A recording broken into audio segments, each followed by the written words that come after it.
Salut les cathos, j'espère que vous allez bien. Heureux de vous retrouver pour une nouvelle vidéo. Voilà, aujourd'hui les cathos, c'est l'anniversaire de la chaîne. Voilà, nous sommes le 5 novembre 2021 et aujourd'hui la chaîne YouTube Salut les cathos fête ses 1 an déjà. Oui, 1 an, ça passe très vite. Voilà, en 1 an, il y a déjà eu une quarantaine de vidéos de sortie sur la religion catholique, sur les études de la religion catholique.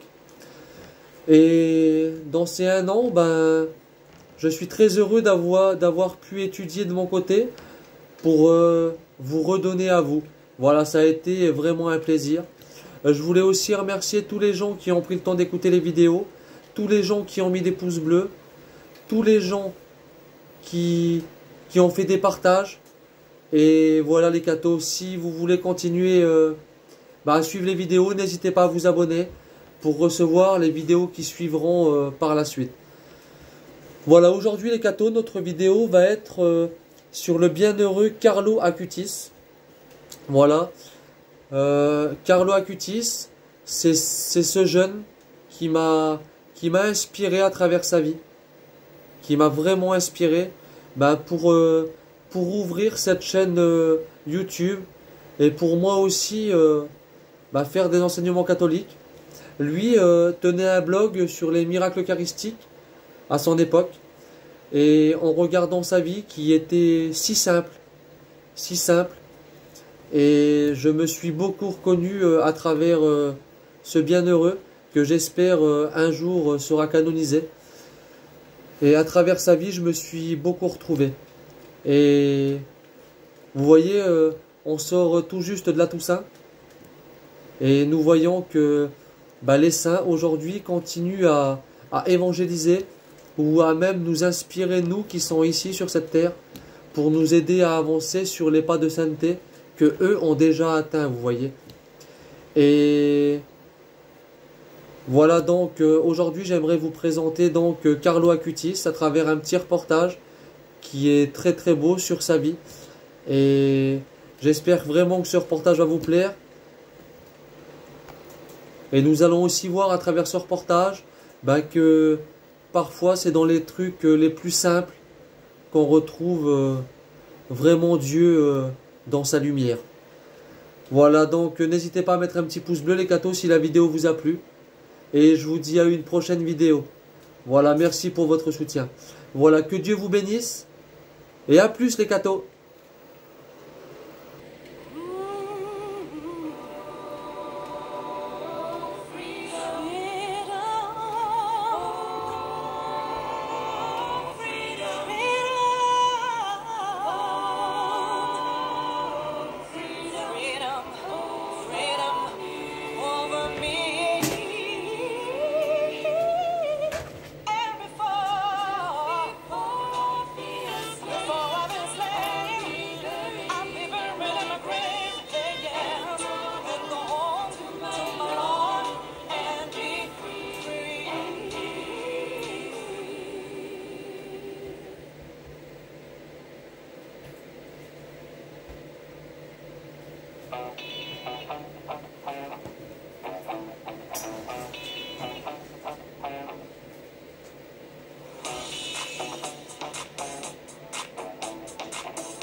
Nous naissons comme des originaux, mais beaucoup meurent comme des photocopies. Carlo disait, tout le monde naît original, mais beaucoup meurent comme des photocopies. En clair, pour chacun de nous, Dieu a un projet unique et irremplaçable. Il suffit de penser à nos empreintes digitales, et il n'y en a pas une seule pareille. Ça veut dire que le Seigneur, pour chacun d'entre nous, a vraiment un projet particulier. En possibilité, c'est sûr, mais c'est à nous de le réaliser avec la liberté qu'il nous a donnée.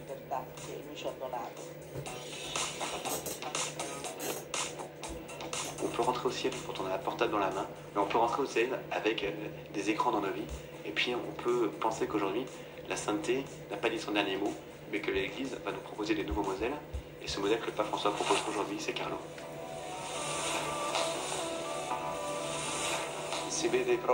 On voit bien qu'il le propose comme un modèle pour une bonne utilisation des médias sociaux, d'Internet, de tout ce qui tourne autour de l'application WhatsApp ou Facebook. Il a su l'utiliser pour de bonnes raisons. Il a su s'en servir pour propager le royaume de Dieu.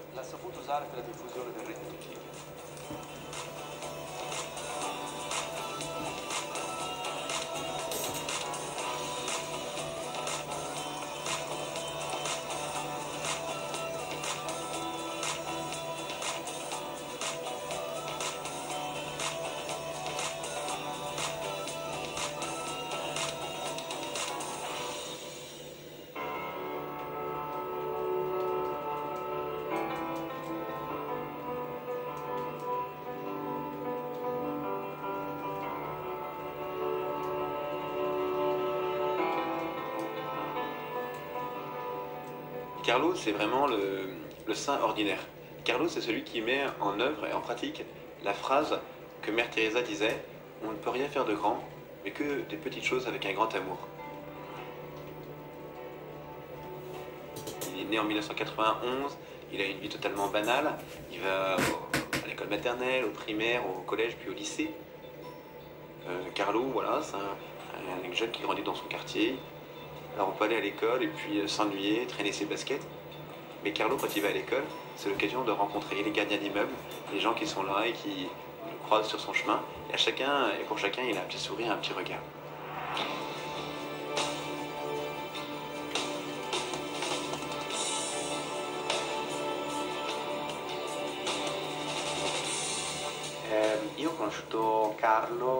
J'ai rencontré Carlo en CE1. Il a été un de mes amis les plus proches au cours élémentaire et secondaire. Et nous avons passé beaucoup d'après-midi à regarder des films et à jouer ensemble. Nous étions très unis.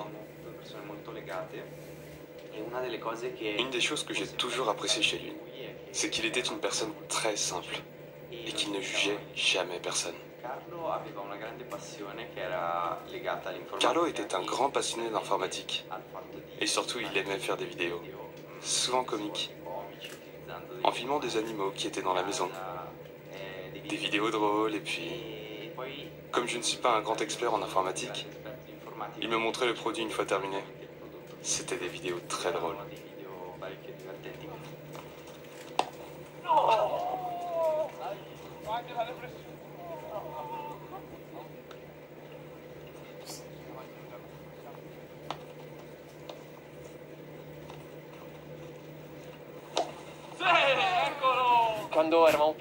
Quand nous étions enfants, on jouait souvent au foot avec Carlo, comme on vient de le faire.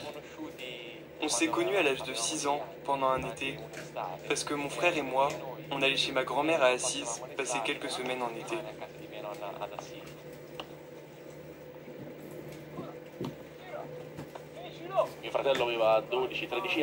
Mon frère avait 12-13 ans, et souvent, comme ça arrive entre grands frères et petits frères, il me maltraitait. Et quand il me maltraitait devant Carlo, Carlo, à plusieurs reprises, a pris mon frère et l'a jeté à la porte de la maison pendant une demi-heure. Sur le moment, je ne le comprenais pas. Je n'arrivais pas à comprendre l'ampleur de ce qui se passait. Au fur et à mesure, j'ai réalisé qu'il était une personne spéciale, une personne qui vous touche et qui reste en vous encore maintenant. Tous les soirs, quand je vais me coucher, je pense à Carlo, parce que c'est une de ces personnes que vous n'oubliez pas.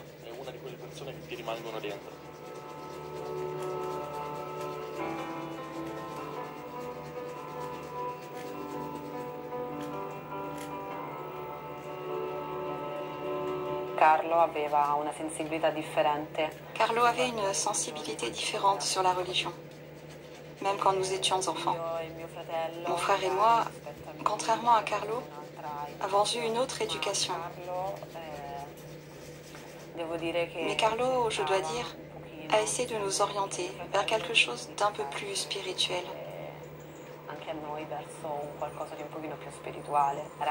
Nous étions des enfants et notre but principal était de jouer, de nous amuser.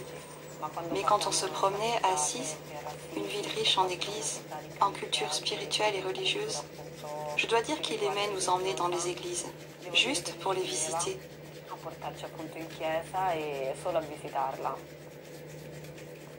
Ce qui est beau, c'est qu'il y a un moment dans sa vie qui va tout transformer, c'est le jour de sa première communion. Pour lui, c'est une vraie rencontre avec Jésus. Et à partir de ce jour-là, il va demander à ses parents d'aller à la messe, non pas une fois de temps en temps, pour Noël ou pour Pâques, même juste le dimanche, mais vraiment tous les jours. Et c'est une décision qu'il va prendre à laquelle il va rester fidèle jusqu'au jour de sa mort. Carlo, il va se nourrir tous les jours de l'Eucharistie. Et c'est cette amitié avec le Christ dans l'Eucharistie qui va nourrir sa vie. La maman de Carlo, qui elle, n'est pas hyper engagée dans sa foi, qui a un rapport un peu mondain à la foi chrétienne parfois, elle va se laisser convertir par la foi de son fils. Et lui-même, il va aider sa maman à devenir catéchiste. Carlo m'a posé beaucoup de questions. Mon ignorance et mes manques étaient énormes. Et donc, Carlo, je peux dire avec une certitude absolue qu'il a été un petit sauveur pour moi. Parce que grâce à lui, j'ai commencé un voyage de foi.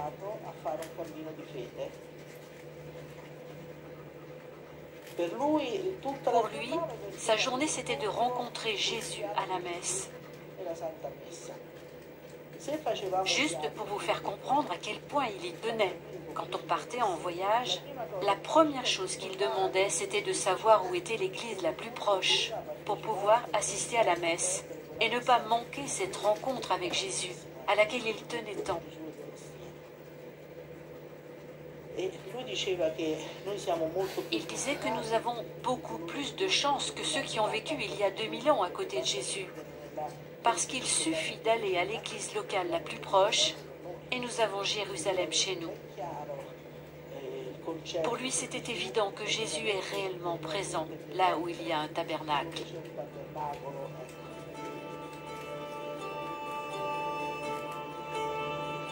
L'Eucharistie est mon autoroute pour le ciel.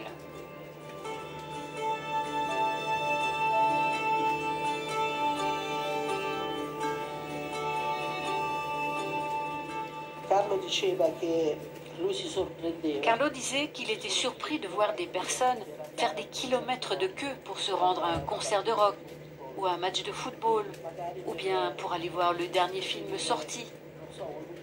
Mais que devant le tabernacle, il ne voyait pas ces files de gens. Mais comment est-ce possible, disait-il?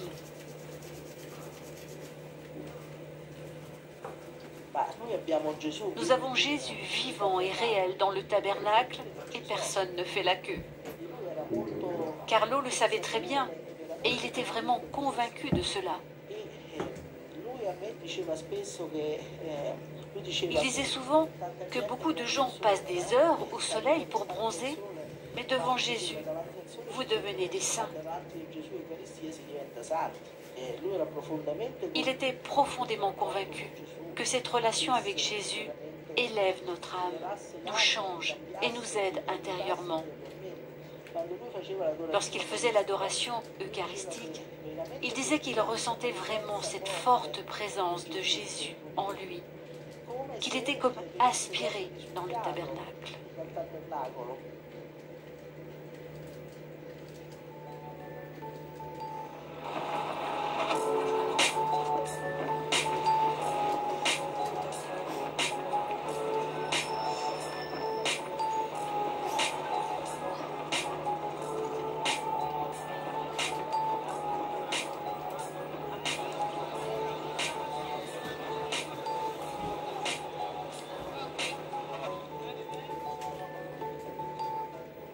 Pourquoi les hommes sont-ils si préoccupés de la beauté de leur corps, mais n'ont-ils pas souci de la beauté de leur âme?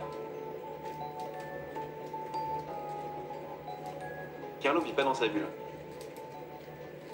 Carlo, bien qu'il soit enfant unique, il n'est pas seul au monde. Il va très rapidement s'engager, quand il sera adolescent, avec les frères capucins et faire des maraudes avec eux, servir des repas pour les pauvres à Milan. Alors qu'il était jeune, il aurait pu se demander, voilà, comment est-ce que je fais à 12-13 ans pour servir les autres? J'ai que mon argent de poche. Et lui, il n'attend pas d'avoir des grands moyens. Avec le peu qu'il a, il partage. Comme le dit Mère Teresa de Calcutta, commençons à faire le bien en bas de chez nous. Il a pris ses paroles très au sérieux. Nous habitons dans le centre de Milan. En bas de chez nous, il y avait souvent des clochards qui dormaient dans des cartons, qui avaient froid. Et il s'était organisé avec notre employé Rajesh pour apporter tous les soirs une partie du dîner. Avec son argent de poche, il achetait aussi des sacs de couchage qu'il distribuait, au lieu de s'acheter des jouets ou d'autres choses.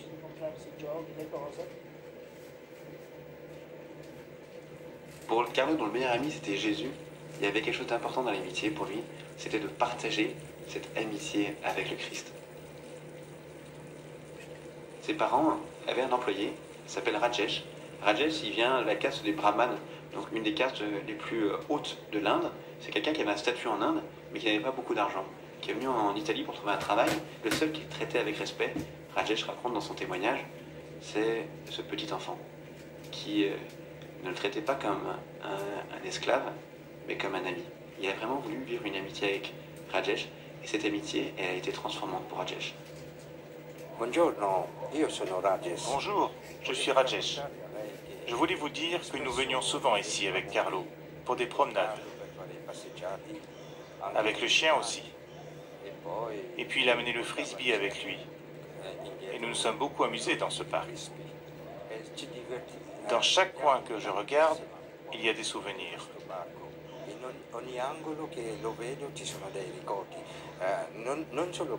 Depuis que j'ai commencé à travailler avec cette famille, de nombreuses années se sont écoulées. Et j'ai donc accompagné Carlo au jardin d'enfants, dans le parc, au McDonald's, à l'église surtout. Il me disait beaucoup de belles choses. Comment faire la communion, la messe. Et puis même s'il était petit, je l'estimais plus que mon professeur. Parce que tout ce qu'il me disait était vraiment joyeux et me touchait le cœur.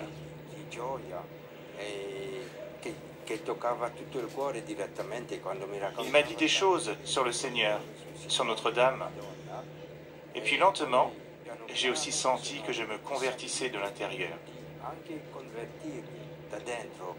Il était si petit, et j'étais étonné qu'un si jeune enfant me donne l'exemple de la vie. Il a été un vrai professeur pour moi. C'est pourquoi je me suis converti de l'hindouisme au christianisme.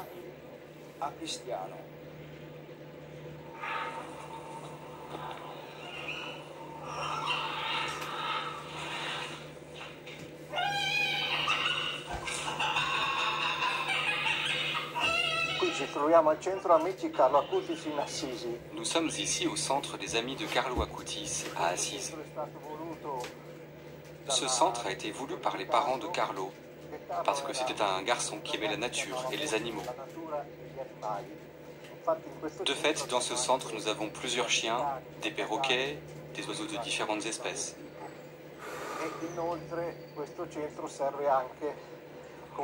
Ce centre sert également de lieu de repos, de rencontre pour les groupes de jeunes qui vont à l'ermitage de Saint-François.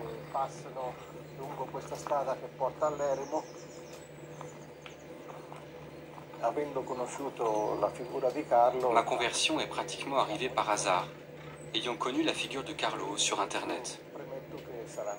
Je dois dire que ça faisait 25-30 ans que je n'allais plus à l'église. J'étais en dehors de la foi.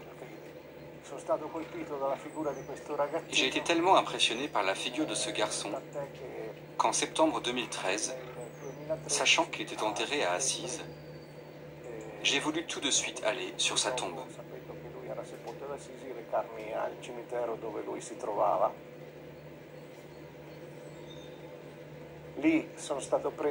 Là, j'ai été pris par une forte émotion et je suis arrivé en larmes.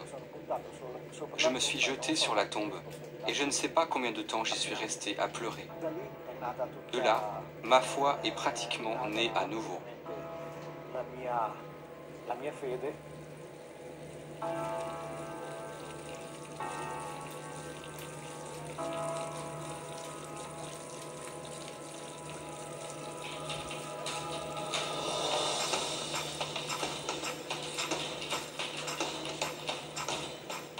Carlo, l'informatique, c'est avant tout une passion. Carlo, c'est vraiment ce qu'on peut appeler un geek, quelqu'un qui est féru de nouvelles technologies. Carlo, il n'a pas encore les réseaux sociaux, il aura un email. Carlo, c'est le premier saint du ciel qui a une adresse email. Il n'avait pas encore Facebook parce que ça n'existait pas, mais il a les nouvelles technologies et son usage, il peut un peu nous inspirer aujourd'hui. Il est non seulement social, son usage des nouvelles technologies, mais il est aussi missionnaire. C'est ça qui est impressionnant. Pendant 2 ans, il va se dire, comment est-ce que je peux faire pour partager ma plus grande passion avec mes amis? Sa plus grande passion, c'est Jésus dans l'Eucharistie. Comment est-ce qu'il peut trouver les mots pour la partager avec les jeunes de son âge? Et du coup, il va faire des recherches. Et là, il va se servir de Google, il va se servir de Wikipédia, il va se servir de tous ces trucs sur Internet où on peut trouver plein d'informations. Il va essayer de parler aux jeunes, en fait, en lui rappelant ce qu'on oublie à l'époque, que plusieurs fois dans l'histoire, il y a eu ce qu'on appelle des miracles eucharistiques. Des moments où, de façon très surprenante, de façon presque incompréhensible, ce qui n'était que du pain, ce qui n'était que du vin, est devenu un morceau de chair et du sang. Et alors ça, c'est incroyable parce que ça s'est passé plusieurs fois dans l'histoire. Du coup, ce qui est fascinant, c'est que Carlo, il dit, eh bien, il faut que je reprenne tous ces miracles. Je vais faire une exposition où je veux tout présenter. Il montre les témoignages de ces prêtres, de ces fidèles qui ont été témoins de cela, et comment est-ce que ça a transformé leur vie.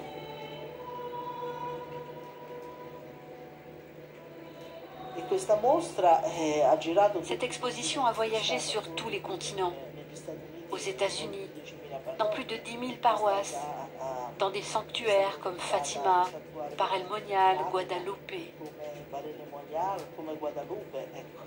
Elle a fait beaucoup de bien et elle continue à voyager. Nous avons contribué à la traduire dans de nombreuses langues. Cette exposition touche le cœur de beaucoup de personnes. Elle a aidé énormément de monde à se rapprocher de Jésus. Carlo a créé une chaîne d'amour. Ça, c'est extraordinaire.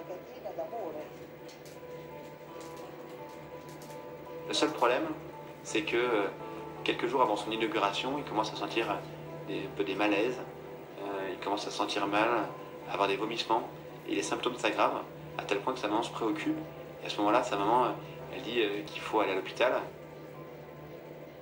Carlo allait très bien. Il n'avait apparemment aucun symptôme auparavant. Et les médecins m'expliquent que la leucémie qu'a contractée Carlo est silencieuse. On l'a emmené à l'hôpital. On l'a immédiatement informé qu'il avait cette maladie, qu'il pouvait aussi mourir. Et Carlo a dit, en plaisantant parce qu'il disait souvent des plaisanteries, « Le Seigneur m'a donné une belle secousse. » Et il souriait.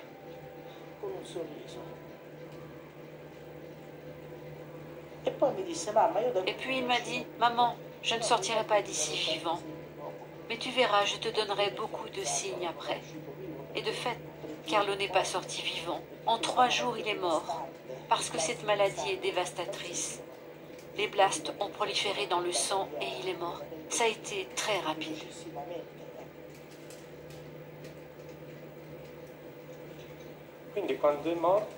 Quand il est mort, d'un seul coup, tout est devenu noir.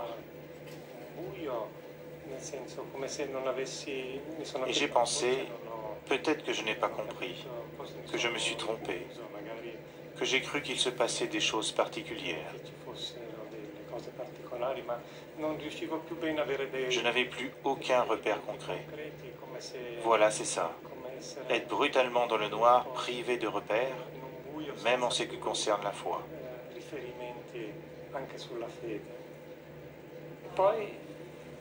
Et puis petit à petit, on s'est rendu compte que non. Tout cela avait un sens. Et cela faisait partie d'un dessein. Et petit à petit, cela nous a apaisés.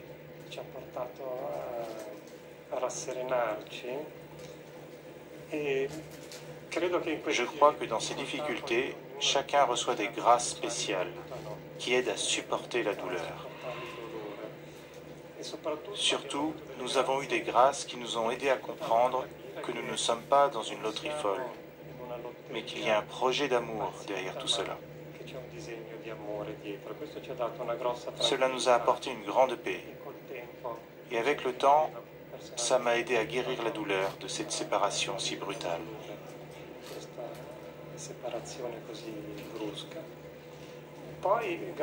Puis, peu à peu, j'ai réalisé qu'il y avait tout un monde que je ne connaissais pas. c'est-à-dire des gens, en dehors de la famille, qui aimaient Carlo que je ne connaissais même pas. À l'enterrement, l'église était pleine de personnes que je ne connaissais pas. Le gardien de l'immeuble en face de chez nous, d'autres gardiens, d'autres personnes, même d'autres religions. Nous avons découvert petit à petit une nouvelle vie avec le témoignage de ces personnes.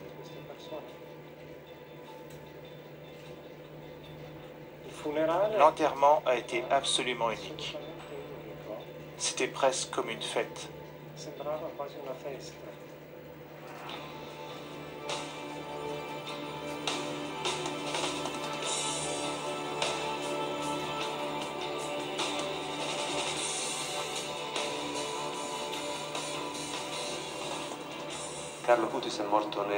Carlo Acutis est mort le 12 octobre 2006. Puis en 2011, le procès de béatification a été ouvert à Milan. Carlo a fait un miracle au Brésil. Il s'agit de la guérison d'un enfant souffrant d'une malformation congénitale du pancréas qui s'est rétabli grâce à son intercession. C'è stata una preghiera corale di tutta una parrocchia. Le curé d'une paroisse, qui avait connu Carlo par les médias, a invité tout le monde à prier. Le 12 octobre, anniversaire de la mort de Carlo, il a célébré une messe.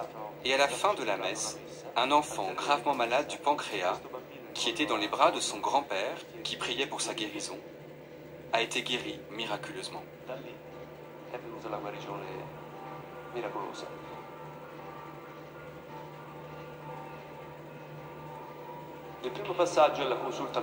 La première étape est la consultation médicale. Un collège de médecins étudie le cas et doit déclarer si cette guérison peut être expliquée d'un point de vue scientifique ou non. Dans le cas de Carlo, il a été voté à l'unanimité, le 15 novembre 2019, que cette guérison était vraiment inexplicable d'un point de vue scientifique. Ensuite, elle a été transmise au bout d'un mois au collège des théologiens qui doivent déterminer s'il y a un lien entre la guérison et l'invocation de Carlo. Et en effet, eux aussi ont reconnu à l'unanimité qu'il existait un lien. Carlo est vraiment, pour moi, le nouveau missionnaire de ce continent inconnu, ce 6e continent qu'il faut aujourd'hui évangéliser. Carlo, il fait partie de la génération des pionniers.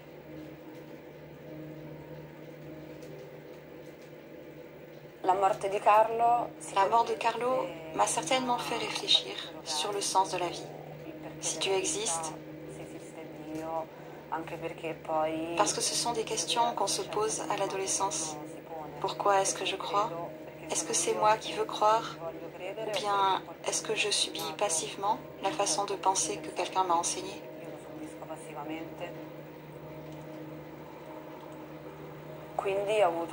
En fait, j'ai eu une période de doute au cours de laquelle je me suis demandé pourquoi il était mort et pourquoi être religieux, pourquoi être chrétien. Est-ce que c'est bien? Est-ce que c'est mal?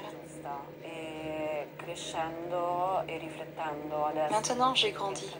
Quand je pense à la mort de Carlo, à toutes les choses positives qu'il a faites et combien il aide aujourd'hui les gens, je dois avouer que ça m'a aidé aussi. Alors que je ne croyais plus en Dieu, dans le christianisme, dans la foi et dans la vie après la mort, je dois dire maintenant que j'ai retrouvé tout cela.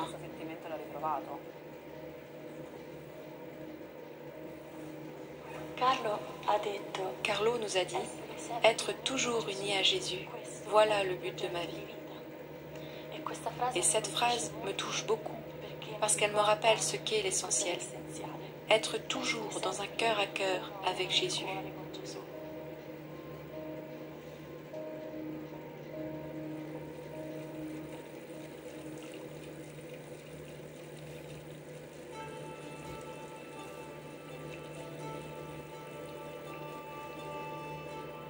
De l'évangile de Luc, chapitre 10, versets 2 et 3. Il leur dit : La moisson est abondante, mais les ouvriers sont peu nombreux. Priez donc le maître de la moisson d'envoyer des ouvriers pour sa moisson. Allez, voici que je vous envoie comme des agneaux au milieu des loups.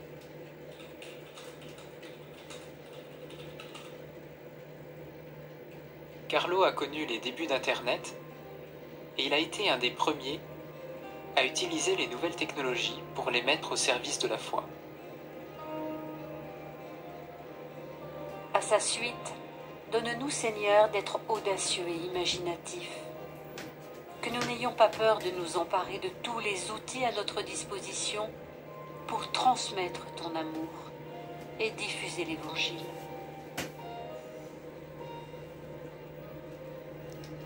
Le monde numérique, selon l'usage que l'on en fait, peut être un espace de solitude et de manipulation, mais il peut aussi servir le bien et révéler la beauté.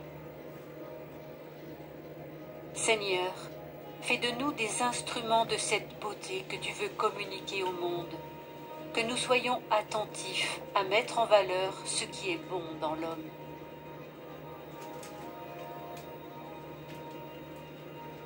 L'épidémie de coronavirus qui a frappé le monde a obligé une partie des habitants de la planète à rester confinés chez soi.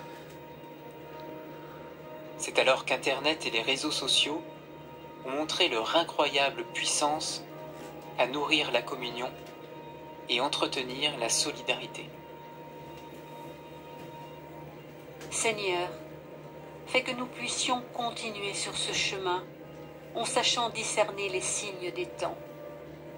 Renforce nos liens fraternels. Continue à tisser ce réseau de prières que tu as commencé. Et que tous ensemble, là où nous sommes, nous soyons ce monastère invisible où tu es présent.